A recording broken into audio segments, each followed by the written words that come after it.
मरहूम जुल्फ़िकार अली भुट्टो के वक्त में भी सिंध में से 70 में भुट्टो साहब इलेक्शन नहीं जीते थे, पंजाब से जीते थे।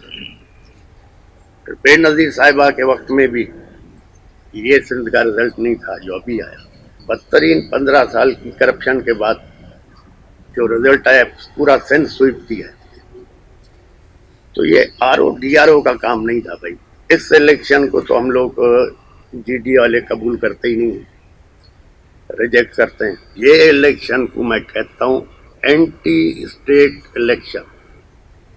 इसलिए एंटी स्टेट इलेक्शन कह रहा हूँ कि 70 में मरहूम भुट्टो साहब के पास 80 या 81 मेंबर थे, मुजीबुर रहमान के पास 160 या 106 मेंबर, 160 मेंबर, लेकिन हुकूमत 81 वाले को थी।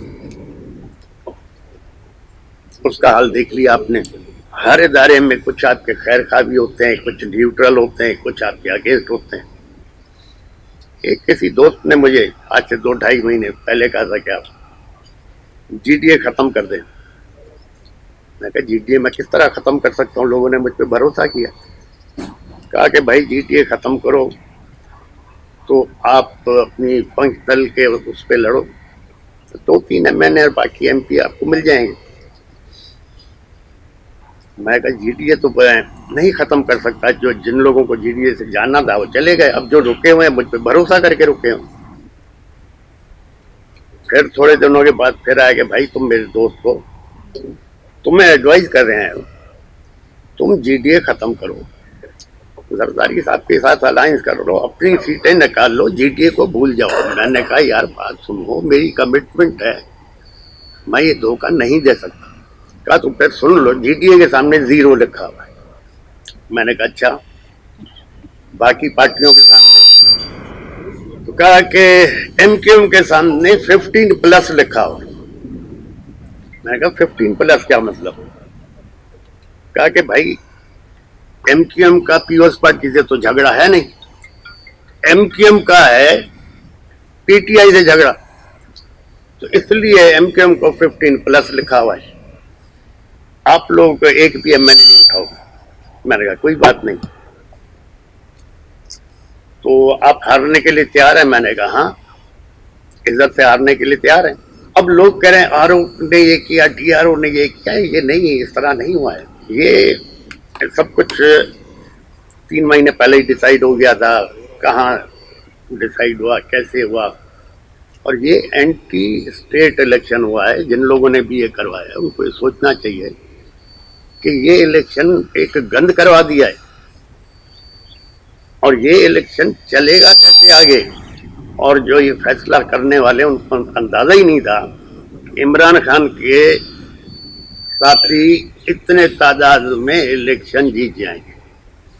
अब वो जीत तो गए, अब किस तरह बिकते हैं, किस तरह नहीं बिकते, वो अलग बात है।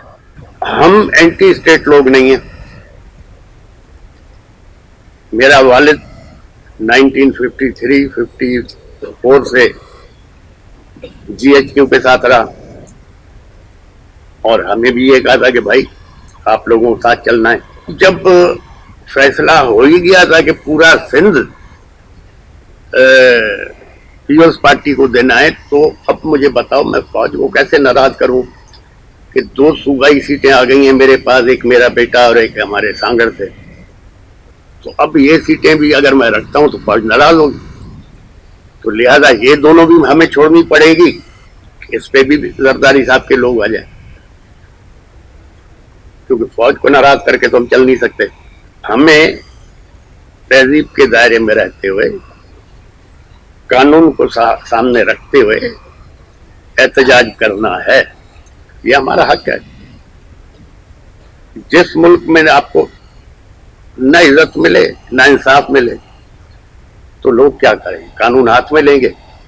हम कानून हाथ में लेने ही नहीं चाहते।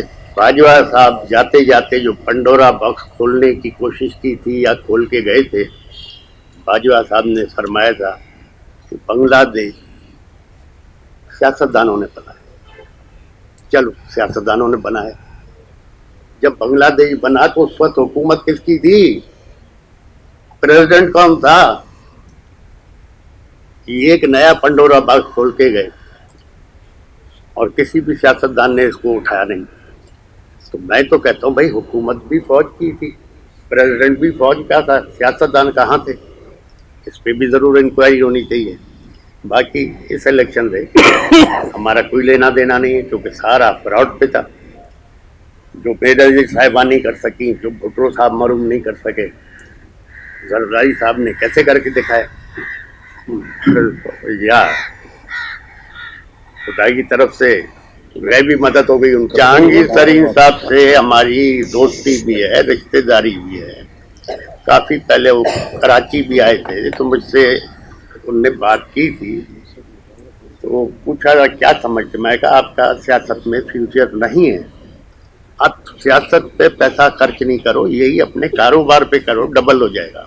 तो जहांगीर तरीन किसी मजबूरी से आया हुआ सियासत में, और अगर छोड़ दिया तो बहुत अच्छा किया है। ये हिसाब से मेरा ये सवाल है कि ये आप जो है ये जो इलेक्शन हुए थे, इस्टेब्लिशमेंट की मुकम्मल हिमायत इन इलेक्शन को हासिल है।